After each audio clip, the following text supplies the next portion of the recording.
As a man thinketh in his heart, so he is. And I want you to listen carefully. You may want to write this down. That stealing is not corruption. Fraud is not corruption. Embezzlement is not corruption. What then is corruption? Corruption is the mother of all evil. Corruption is not about a human being. Corruption is about system. And what is system?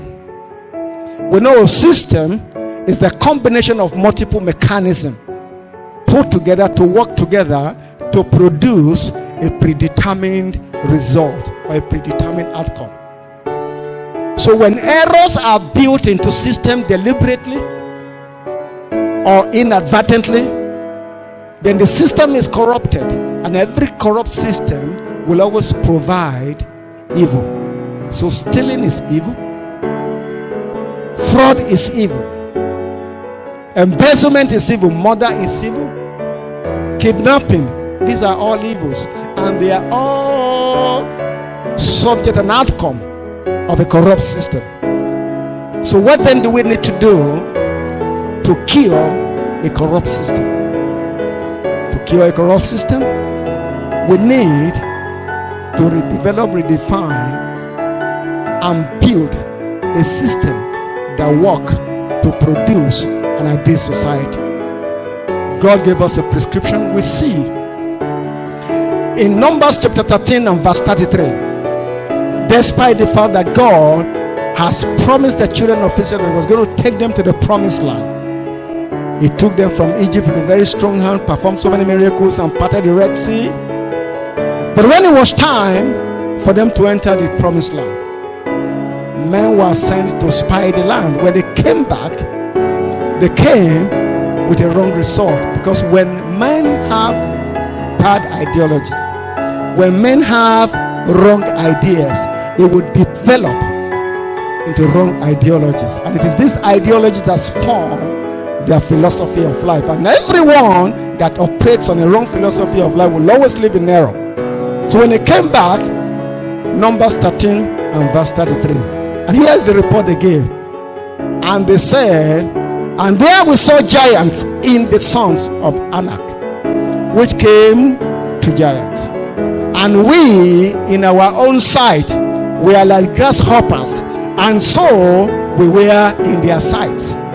So already working on a wrong mindset and having a wrong philosophy of life, they begin to live in error that God was not even able to deliver them. The God who took them from Egypt, the God who took them through the Red Sea, the God who provided manna in the wilderness, the God who enabled them to walk through the whole Middle for 40 years. That same God is no longer able to take them into the promised land that he has promised their fathers. But we see the people, someone like Joshua and Caleb, in Numbers 13 and verses 30 and 31. Joshua said, of course, let's go at once, because we can overcome it. The Lord has given us the land for possession. But they rejected it in verse 31, and they said, no, we can't. We are not able to. They were operating on a wrong mindset. And so when a society operates on a wrong mindset, that society is corrupt, because the system of which you are operating is a corrupt system. And how then do we cure a corrupt system? How do we rebuild a corrupt system? How do we ensure that people live to the fullest of the destiny that God has already delivered to them? In Numbers chapter 14 from verse 22, verses 22 and 23, God vowed that these same people that have seen my glory and my miracles, which I did in Egypt and in the wilderness, and yet they have tempted me these 10 times. He said, they have not hearkened unto my voice. And so what? God promised in verses 29 and 30 of the same Numbers 14 that these ones shall not enter the promised land. What God did was to reinvent a new society. From the age of 20 upwards, he enables them to wander in the wilderness for 40 years, and they all perish, they die. So that the new generation, from the newborn baby to the age of 19, which will be corrected based on a right ideology of life, on a right mindset, has been taught by a new leader which believes in God, the new leader Joseph, the son of Jeshurun, and Caleb.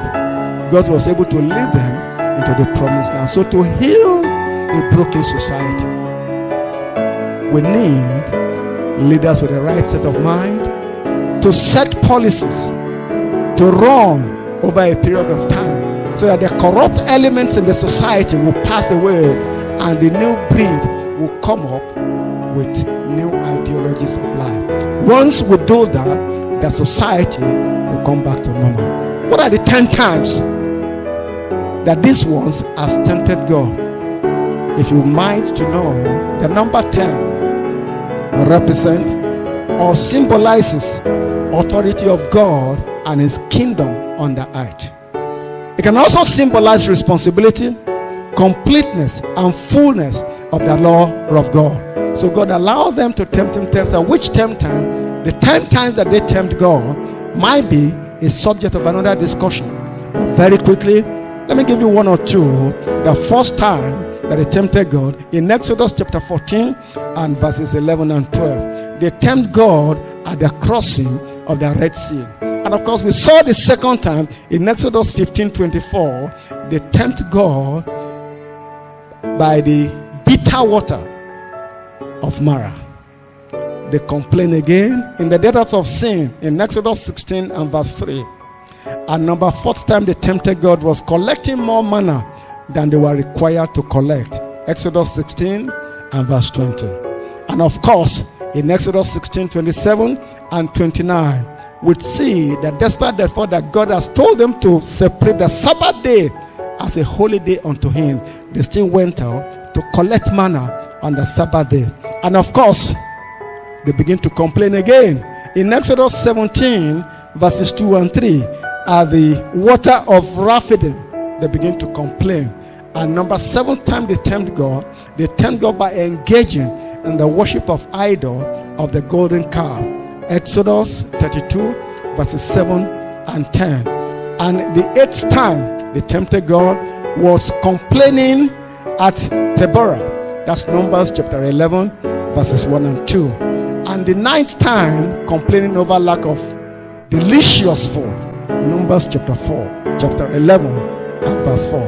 And last but not the least, they tempt God at the entry to the promised land. In Numbers chapter 14 from verses 1 to 4, they came to the point that they wanted to return back to Egypt, because they believed that God, who has taken them through all the travails and brought them to the border of the promised land, was no longer able to deliver them to the uttermost. So having tempted God 10 times, God took a decision that these ones, they can never change their mindset, because their mindset is precipitated on a wrong philosophy of life. And when a man, like I said, begins to live on a wrong philosophy of life, he continues to live in error. And the only way to solve that problem is to wipe them out and develop a new generation that will hearken unto God. As you listen to me today, I pray that you will develop a mindset of God, and that the will of God on earth, you will be part of the carriers of the will of God on earth, and it shall be well with you in the name of Jesus. I'll come your way again very soon, and we shall begin to see how more to kill a corrupt society.